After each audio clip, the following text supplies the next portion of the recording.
All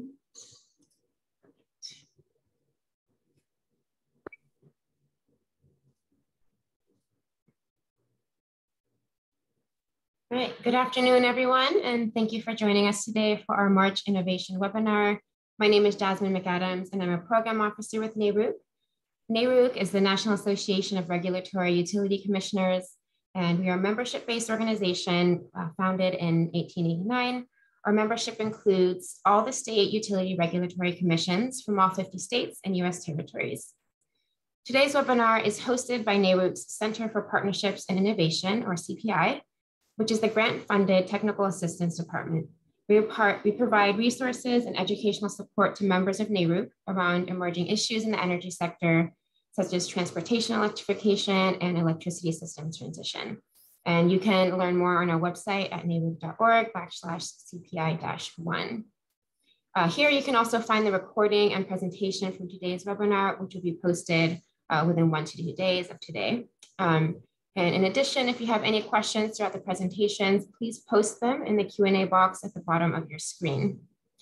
I would now like to welcome the moderator for today's webinar, Commissioner Carol Williams of the South Carolina Public Service Commission. She has served with the South Carolina Commission for the past 18 months, and her pathway to the commission follows a career in planning and project management for the city of Charleston as Land and Water Director of Statewide Conservation Organization. So welcome, Commissioner Williams. Thank you, Jasmine, and thank you everybody for joining us today on this innovation webinar, Grid Smart Applications Aligning Electric Vehicle Customer Charging with Grid Needs. The webinar is going to address the growing concern over how power grids and distribution networks can handle the substantial increase in electricity demand with the rise of electric vehicles.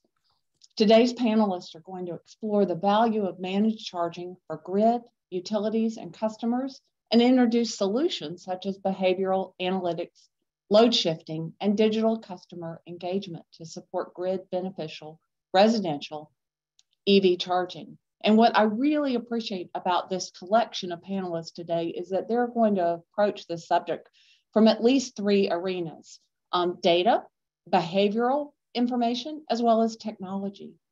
Our first presenter today is Dr. Matteo Muratori. Matteo is the Chief Analyst for Sustainable Transportation at the U.S. Department of Energy, and he leads a team of engineers and analysts at the National Renewable Energy Laboratory to explore system-level sustainable solutions for the transformation of the transportation sector. Matteo, please take it away. Thank you very much, and thank you for having me. It's a pleasure to be here. Can you just confirm that you can hear me well? Fantastic. So it's my pleasure to talk to you today and share with you some results that we recently generated from a couple of studies. So I listed here some of the co-authors that helped me work on these topics. If you transition to the next slide, for those of you not familiar with us, the National Renewable Energy Laboratory, or NREL, is one of 17 national labs as part of the Department of Energy complex. We are located in Golden, Colorado, and we primarily focus on energy efficiency and renewable energy. If you move on to the next slide, please.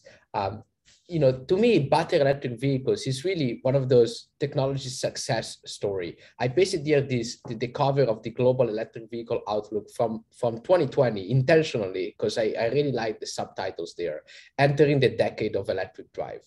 We are seeing that EVs are experiencing a rapid rise in popularity and adoption. Sale trends have really been growing at a staggering pace, much higher than what we could have projected just a few years ago.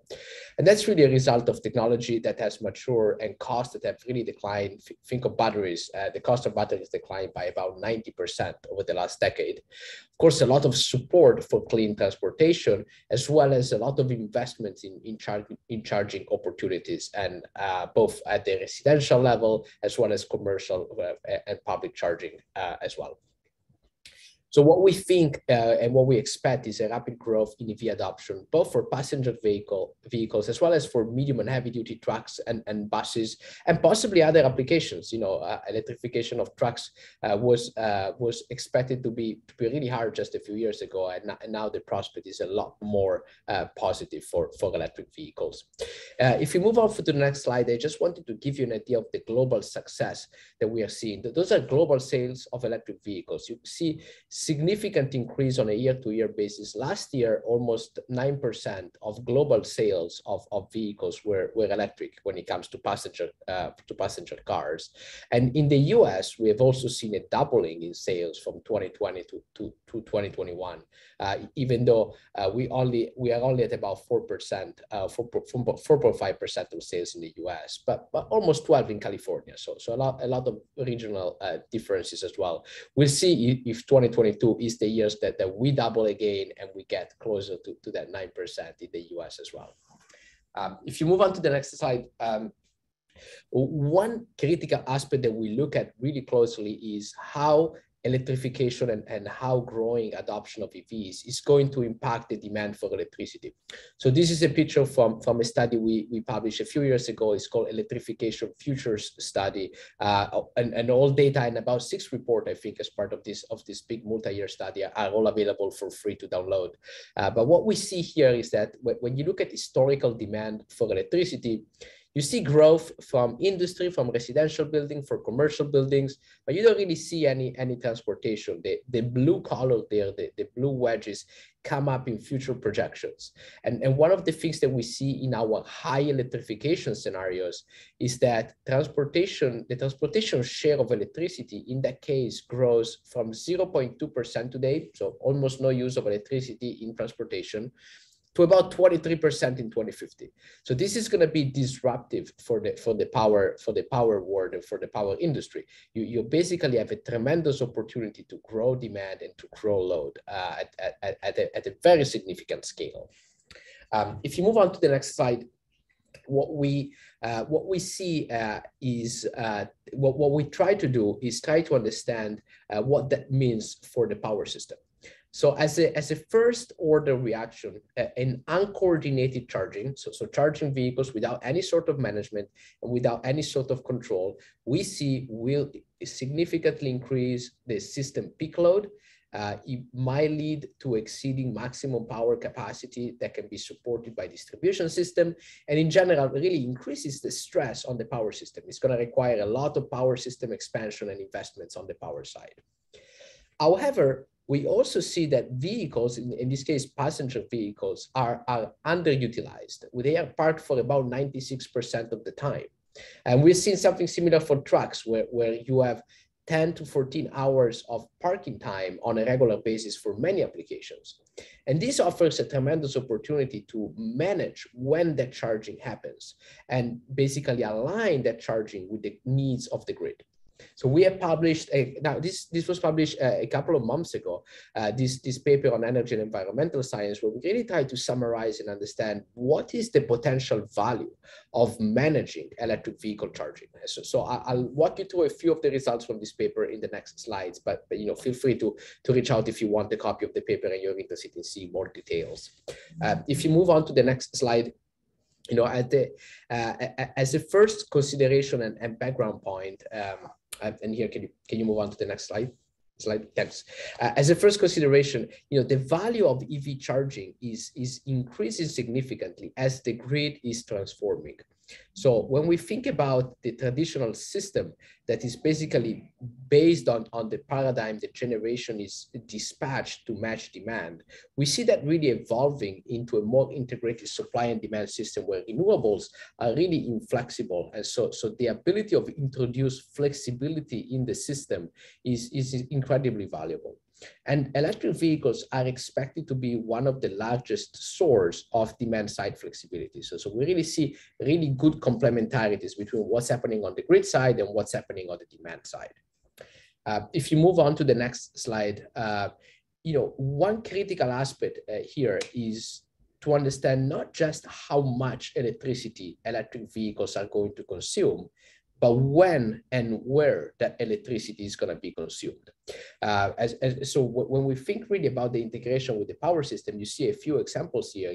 Charging electric vehicles in a way that increases the overall system peak surely creates additional problems, but doing it in a smart way, like what was depicted in the bottom right-hand side of the figure, really can provide a lot of value. And that's where we really see an opportunity for EVs to be a resource and not be a burden for the grid. If you move on to the next slide, we see opportunities for EVs to provide value along a number of different value streams, ranging from generation capacity and transmission distribution planning, so reducing the need to expand the power system, support the power system during extreme events that increase resiliency, commitment and dispatch decision to basically optimize the timing of EVs and aligning that with the renewable, especially, as well as balancing and power quality improvement that EVs can provide. And at the end, support end use consumers by offering an opportunity to lower electricity bills, both for EV charging as well as for other consumers, because by lowering the total cost of electricity, EV can really provide a value for the entire system. Moving on to the next slide, we have looked closely at all of these value streams in this paper, and you see some numbers here. We see, value in reducing bulk power system investment cost as high as $1,000 or more per electric vehicle per year. Reducing operating costs in the order of hundreds of dollars per EV per year, significant reduction in curtailment of renewables, significant reduction in distribution system investment cost, again, by up to $1,000 per vehicle per year, and overall an ability to accommodate a lot more additional load if that load is managed in a smart way. So a lot of opportunity and a lot of value that EVs can provide to the power system. If you move on to the next slide, just an example here of zooming in the bulk power system costs, so the generation and transmission system. We see consistently hundreds of dollars in investment cost savings that EV can offer. And maybe one nuance to add here, when we think about managed charging, the simpler way to do managed charging is to basically schedule when EVs charge.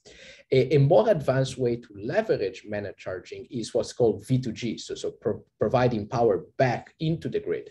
And that, as shown in a number of studies, really increases the value that EVs can offer to the system.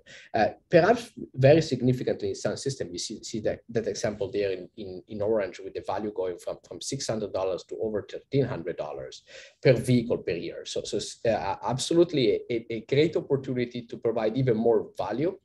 One thing that we found in the paper, and we tried to highlight in the paper that might be interesting for this group, is that there is still a lot of uncertainty on what are the enablement costs that are associated with offering these more advanced managed charging opportunities.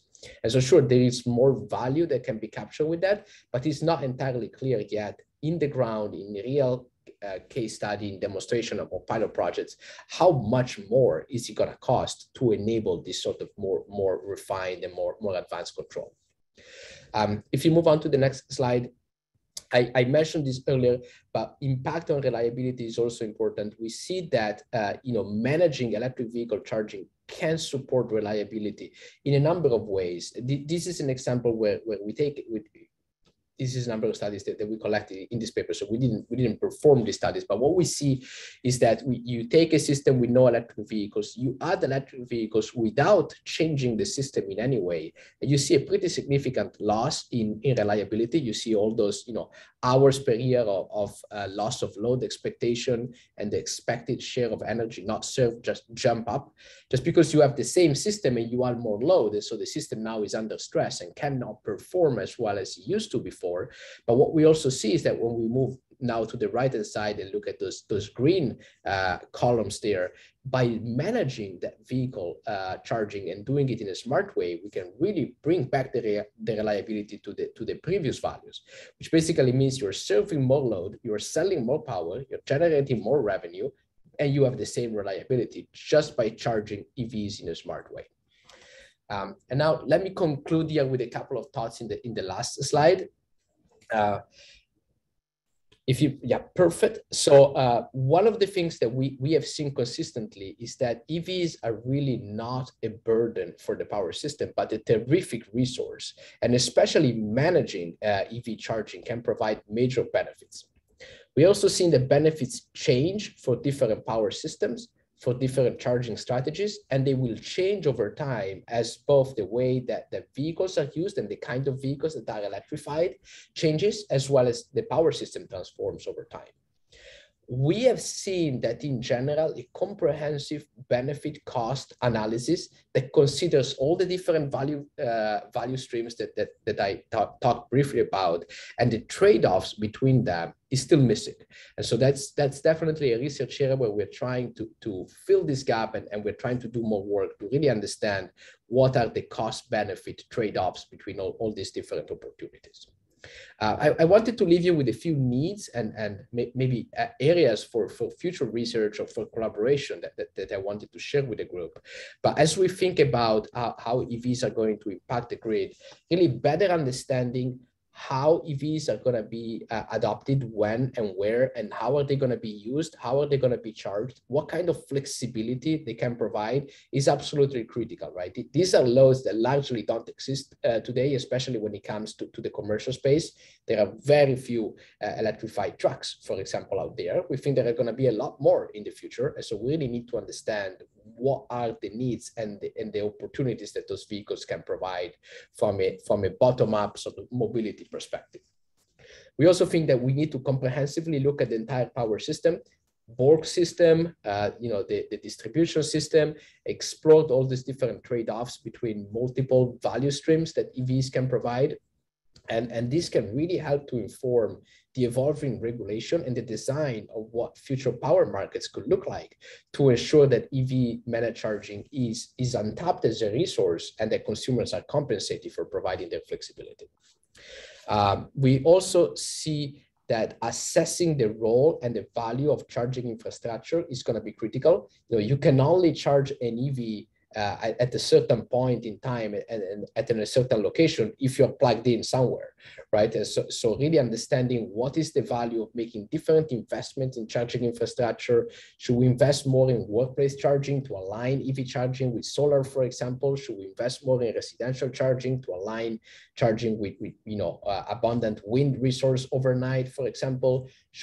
How do we think about this trade-off between investing in physical infrastructure and then the value that can provide, because vehicles are now plugged in at different points in time?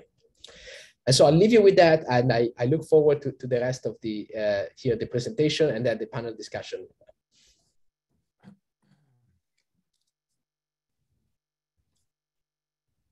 Thank you very much, Matteo. We've gotten a couple of clarifying questions that I want to pitch to you now, and then we'll move on to our other panelists. One was, could you expand on the point that EVs are not a burden for the grid? Yeah, there has been a lot of media article that I've seen basically trying to get at the point of whether EVs would, I guess, quote unquote, break the grid and whether they cause problems for the grid. And what we see is that's not what we're really seeing when we look at the system. We see that EVs are, first of all, an opportunity to increase demand and load and support load growth. The load has been stagnating in the US for almost 2 decades now. And so it's a tremendous opportunity for the power industry to really increase their demand, and then exploiting their flexibility and using managed charging as a resource has this tremendous potential to better operate and better plan the power system and reduce costs. So we just wanted that point to come across very, very clearly and very loudly that EVs aren't a problem for the power system. They are an opportunity and a resource. Thank you. And one other question we've gotten is to talk a little bit more about how you determine that EVs will lower the distribution system cost. Yeah, that's a good point. So there have been a lot of studies that look at this, and basically what you can do with with managed charging of EVs is limit the peak that you see on distribution transformers, which are usually associated with the largest distribution system cost. In a sense, charging EVs in a non-managed way typically means that you charge them late in the evening when you return home from work, and when the system is typically already having a peak. And so you are increasing the overall peak on the distribution transformer, and that might require an upgrade of the system or a larger transformer and whatnot. By managing EV charging, you can avoid that. You can avoid the replacement of distribution infrastructure, and you're basically using the same system, but you're selling more power, you're selling more electricity, because now your overall demand is going up because you're also charging EVs on top of what you were doing before with all the other loads. And so you spread the cost of a distribution system over a higher number of kilowatt hours. And so the cost per kilowatt hour decreases.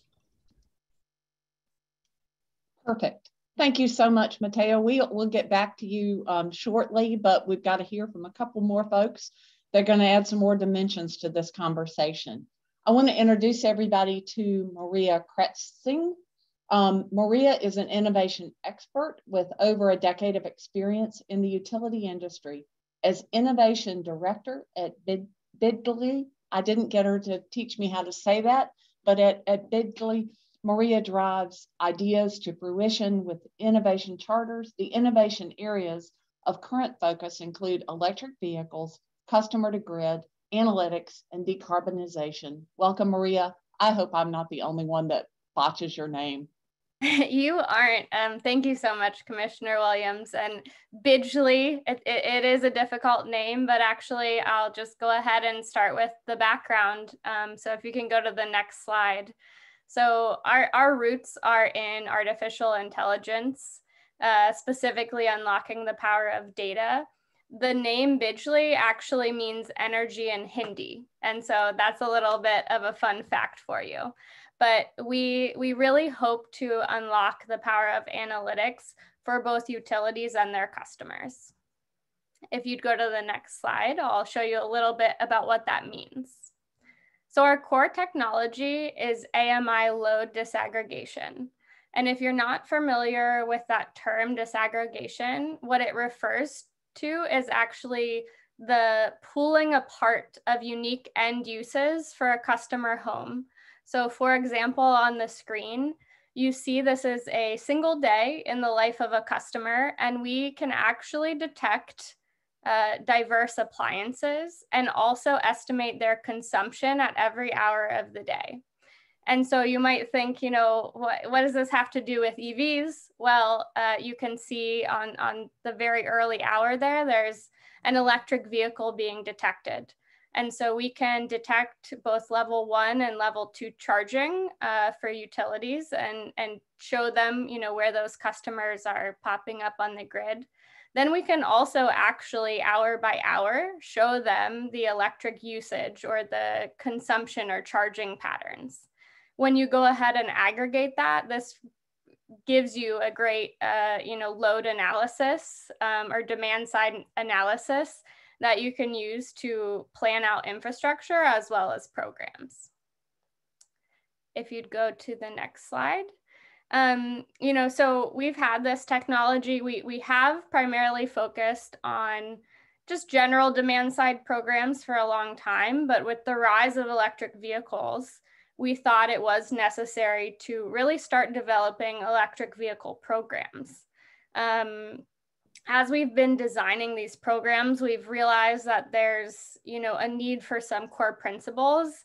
And one thing we especially see here is we're in a unique space. This is the very beginning of the wave. And so what we learn now is really important to think about and then scale appropriately going forward. So if you'd go to the next slide, I'll just share 5 of our principles. First is to leverage the AMI technology. So utilities that have already made the decision to invest in AMI are at a huge advantage to go ahead and leverage that for their electric vehicle programs.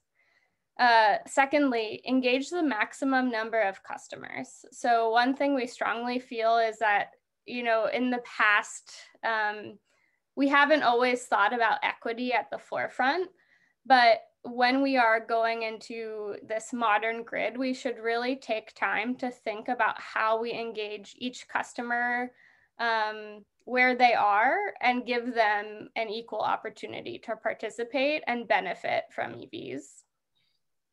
The third item is really valuing customer choice. So I'm also, very supportive of telematics, which we'll get to, or even connecting to a networked level 2 charger. It's our belief that customers should be able to select the mechanism in which they participate in the modern grid or a managed charging program.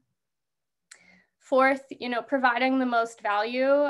So I really, appreciated Matteo touching on the benefits that electric vehicles can bring. I really agree. This is a huge opportunity, and we should think about how do we actually leverage this value strategically.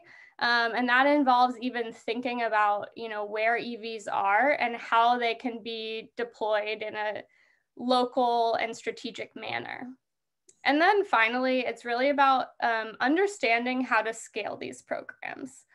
What we're seeing is a lot of these early EV owners and EV owners who are participating in programs are, what I'd refer to as early adopters. And so we need to think about, will that behavior track going forward, or how might the middle adoption change the profile of our customers? So if you'd go to the next slide, I'll just note, here's how all of our principles fall into practice. What I'll actually highlight as we go through the rest of the deck is where I'll touch on these principles. So if you could go to the next slide, and actually the next one. So I am going to start with analytics because everything we do starts with analytics. And one thing many folks are, surprised to see is how much data you can gather from just the smart meters already installed. So for example, not only can we determine charger type, but we can actually determine the amplitude, the number of charging times per week, the charging duration, the consumption, and even start to develop sort of personas of these charging customers. So I'll include an anecdote here. One thing we've learned is there's a high population of EV owners who actually charge their vehicle for just 1 to 2 hours a night because they're this persona that I'll call like the top offers, where they're always like filling to completion and they're just coming home, plugging it in and only charge for a limited period. There's this other persona of vehicle chargers where they're just doing the full charge, no matter how long it takes, once a week or even, every 10 days. And so that was just an interesting finding that we learned from the AMI data. Could you go to the next slide? So again, you might be wondering, well, that's really cool, like neat anecdotes, but when we're thinking about these managed charging programs, what does that mean? So I think one important thing to note is, we really should understand how customers are going to charge, not just how they might charge when incentivized, but possibly the natural behaviors. And so when we aggregate all of this AMI data and the electric vehicle analytics, what we can do is we can put it into our business intelligence tool and start to design intelligent programs. So, maybe you don't even have a constrained grid in a certain region, or maybe you have certain times on a certain asset where you need to shift load, and that's not true on another asset. And so one program or, a single design may not fit for everyone. And so by using analytics as a starting point, you can actually design intelligent programs that are going to be both cost effective because you're targeting the right customers, but also more successful because you're going to be shifting into the right time periods of the day or for the grid.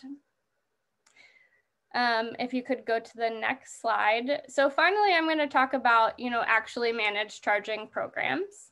And going to the next slide, I'm not even going to go into this. Matteo did, obviously a fabulous job. I think we all realize that EVs are this huge opportunity, but they are a double-edged sword and represent somewhat of a risk if we're not proactive in management. So Bidgely thinks about this as essentially we're trying to flatten that curve. I feel like we have been for a long time, and obviously traditional demand response programs do that in peak hours, trying to shift air conditioning or other devices. But EV loads are that really ideal load because they can be so easily shifted and are so, especially with a level 2 charger, so convenient for the customer. It really presents a nice customer experience to shift that load. So Bidgely actually believes in opt-out initial load shifting with then opt-in to incentivize programs, including managed charging via telematics. So behavioral opt-out load shifting relies on simply detecting that the customer has an electric vehicle and when they're charging on peak, and providing behavioral nudges to motivate them for change. Whereas when they opt into managed charging, they will likely receive an incentive and then direct control may be used for their vehicle.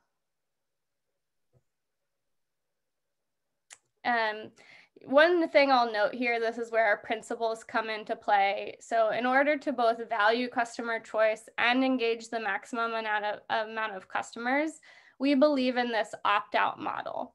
So just because a consumer might not even want to receive the incentive or enroll, doesn't mean the utility shouldn't start that connection with all EV customers. And so by doing an opt-out program, you're actually going to engage the maximum number of people and initiate that relationship with the utility as their new vehicle fuel provider. It also really allows any customer, no matter where they are in this technology adoption, to participate. Next slide, please. And then here's a note on providing the most value, or frankly, designing cost-effective engagement. So this is where we utilize intelligent program design to allow for cost-effective program development. You'll see here's, customer A, customer B, and what we've seen is certain customers do already have very bad behaviors, where they are those on-peak offenders and charge regularly multiple times a month on those, I would say, constrained hours. However, there's quite a few customers who actually are already doing good behaviors, and they already are charging in, grid balancing hours, and so providing benefit. So the question here is really, how do you best incent these customers, and should you incent them equally when one customer is already doing advantageous behavior? And can you use these program identification to optimize your program to hit your success targets? Next slide. So next, I'm going to talk about how we do the AMI-based managed charging. And this is a nice start to any program because it doesn't require finding those EV customers. It doesn't require any opt-in. What we do is with the utility, leverage that AMI data and go ahead and run analytics, welcome them to the program, and start to issue the behavioral nudges. So for example, nudging them on peak. Next slide. So here's just a couple of the images we use, starting with the welcome email in order to allow the utility to act as that new fuel provider or trusted advisor. This really welcomes customers to the experience. Let's go to the next slide. So once we start to monitor each of these electric vehicle customers, we actually can detect when they're charging on peak as soon as we get the utility data. So what we can do is issue them, a small nudge the day after, generally, that they charged on peak, to notify them that they did, either violate sort of a condition of an incentive program they're in, or for time of use customers, let them know that it costs them a couple extra dollars to charge at that time. Finally, we also gamify. So you'll see in the next slide, we actually often do what we'll call a strike program, or 3 strikes, you're out. And you can motivate customers to charge as minimally as possible in peak times by counting the number of times they do that per month, and then even comparing them to their peers. And finally, I wanted to highlight the success of a program like this. So this is a behavioral only program, but you see the significant shift in peak load before and after treatment. So we've seen success rates over 75% of peak load shift from on peak to off peak. And that's with, I would say, average incentive that we're seeing today.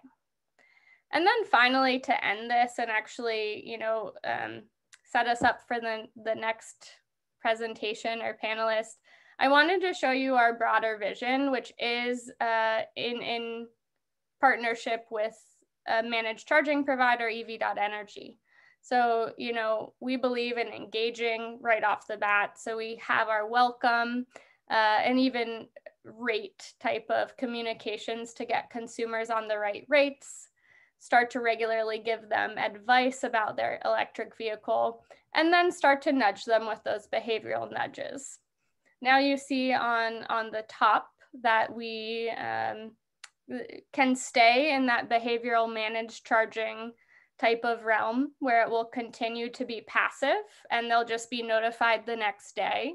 However, when a utility calls for the direct managed charging, what we can do for all of those customers is actually encourage them to opt in to the direct managed charging program. So that, I'll wrap it up there. Thank you, Commissioner Williams. I'll pass it back to you. Thank you, Maria. That was fantastic, and we've got a lot of good questions. I want to pass it on, though, to Joseph Ballone. Joseph leads EV Energy's North America business, working with utilities across the country on managed EV charging programs. Joseph has extensive experience designing, implementing, and scaling EV charging programs that engage customers while delivering grid benefits. Thank you, Joseph. Look forward to it. Thank you so much, Commissioner Williams. And thank you, everyone, for joining.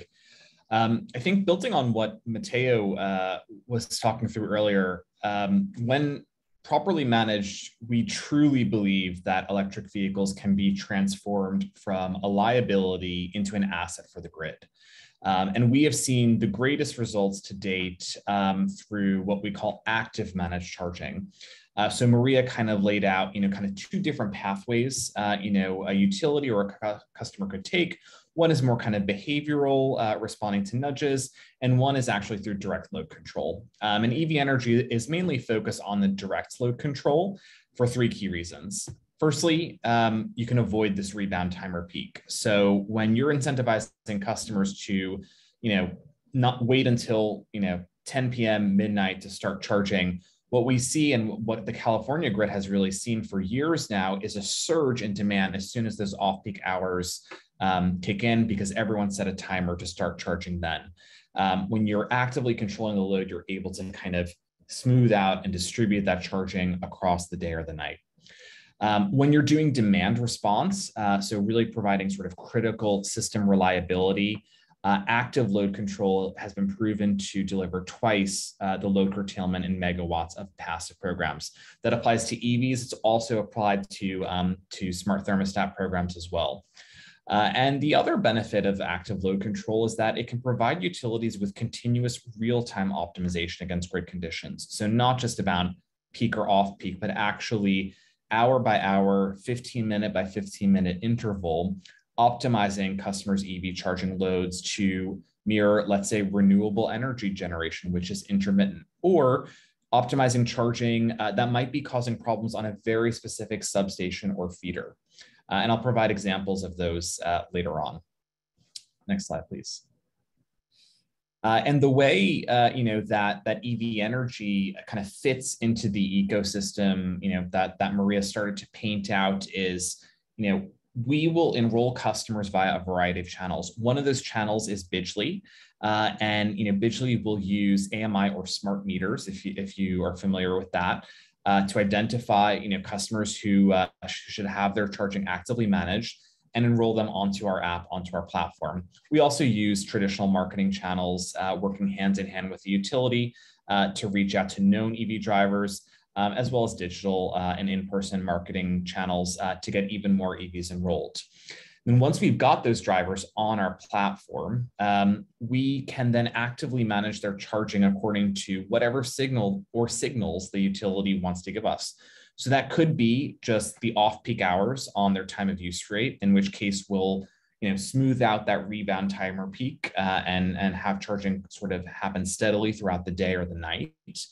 We could respond to signals from a DERMS platform, and that can be at the system level. Could also, as I said before, be very locational on a specific feeder, or we can align to the generation mix, and we do this a lot in California. Some of you folks may have heard of the duck curve. Basically, it's a problem in California where there's way too much solar during the day, and then the sun sets, and there's this very steep ramp towards gas peaker plants. And we are able to actually use that EV charging flexibility that Matteo and Maria were talking about, where customers plugged in for 10, 12 plus hours a day. Most customers are only topping up 1 or 2 hours of charge. That's a very long window for optimization. And we can actually then schedule the charging in those 1 or 2 hours, maybe where there's peak solar generation or peak wind generation. Next slide, please.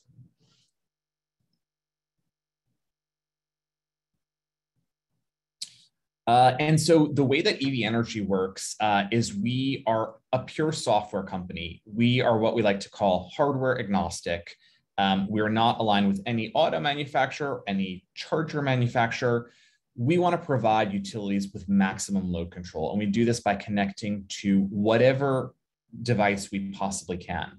So for a lot of folks, that's going to be what we call vehicle telematics. A lot of electric vehicles, including Teslas, but also Fords, Chevys, have basically a SIM card in them that connects them to the internet and allows them to both send us information as well as receive charging signals.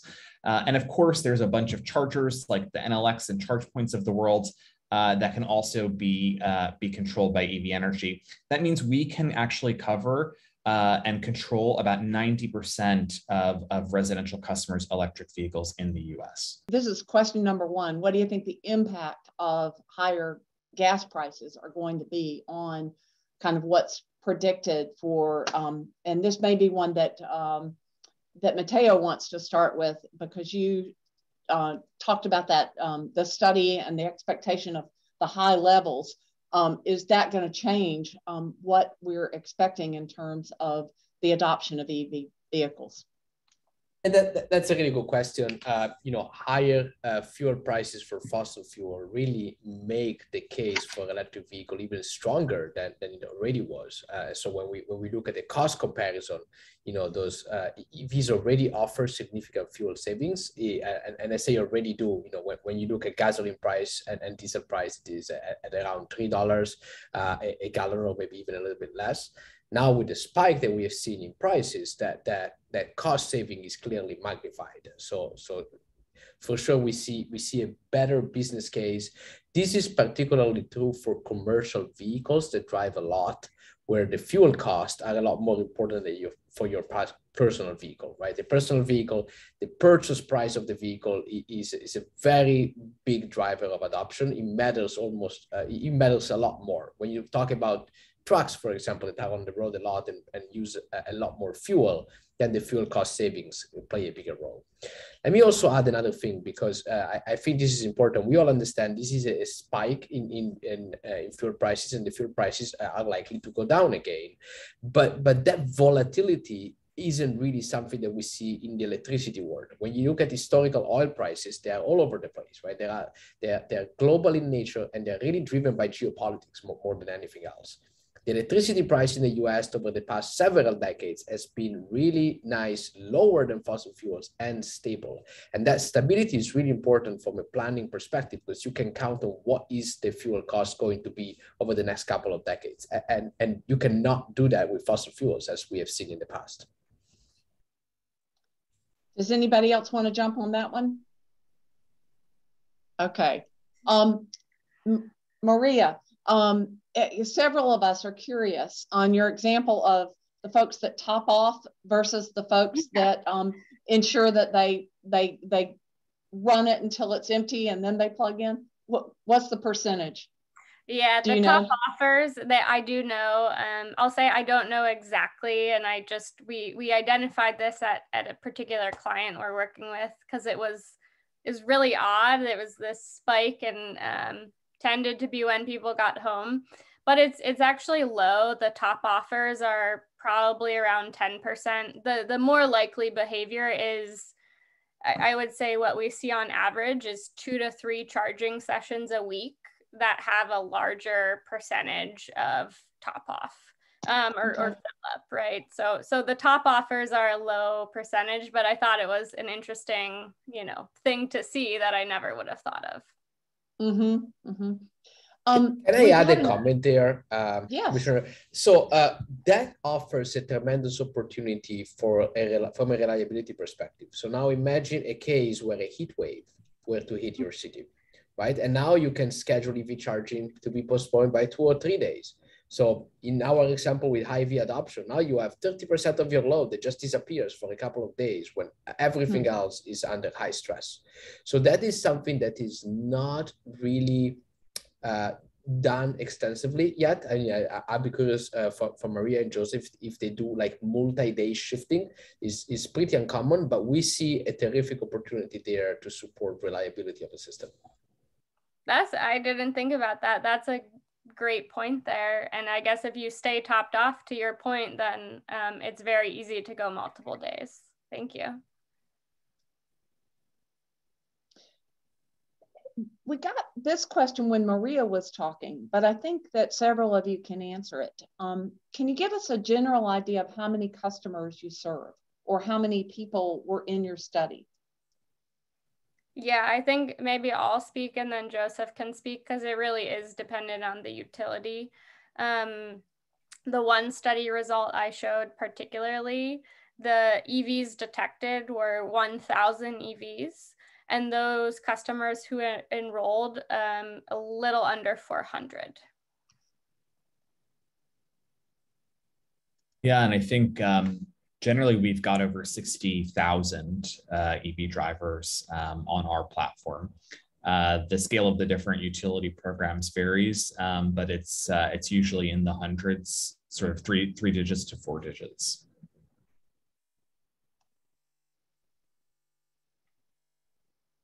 Matteo, anything you want to add? Okay. This was interesting, and it particularly came up when Maria was talking, but others of you may want to chime in. When monitoring a customer charging during peak hours, how quickly can you access the utility AMI data? Is there a lag? And is it more difficult in states that are not in an ISO or a RTO? Yeah, I saw that. That was a really good question, and really an interesting thing to talk about when we talk about innovation. So right now, especially for Bidgely, we do rely upon the smart meter data or AMI data. And so we have to wait for the utility to provide it. And right now that is at a 1-day lag. Joseph will certainly talk about telematics. The other thing I'll mention is advanced metering that allows for algorithms to be put on the meter themselves, or for more granular data to flow over the mesh can open that up, but that is not available right now. Yeah, I think something that is available right now that can kind of complement smart meter data, or for households or for utilities who don't have full AMI rollout.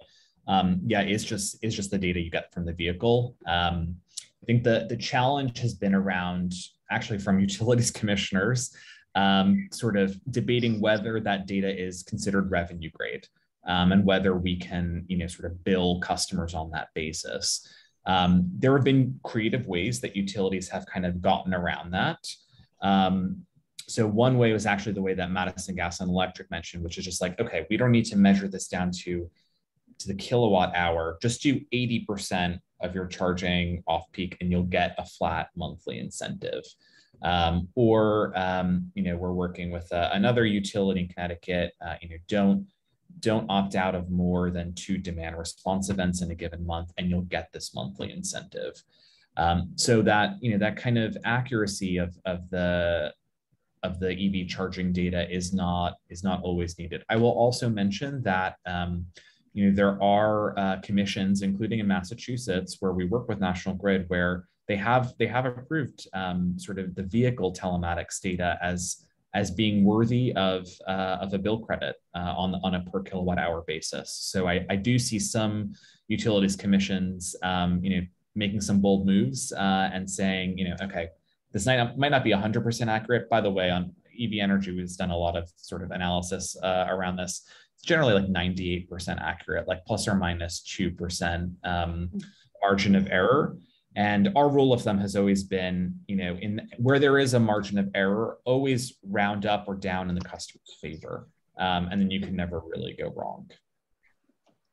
Well, everyone, our time has flown by, but thank you. I wish I could keep asking you all of the questions that we've gotten, but thank you everybody for being so inquisitive and for staying with us in this webinar. I want to pass it on to Nehru to kind of wrap it up for us, and Jasmine. Thank you. Great. Well, thank you all for joining us today. And I want to thank Commissioner Williams and Maria and Matteo and Joseph for the great feedback and comments today. And I invite everyone to join us for our next innovation webinar on April 21st from 3 to 4 p.m.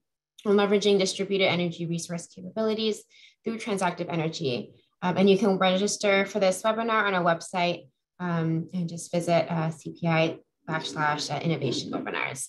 Thank you again.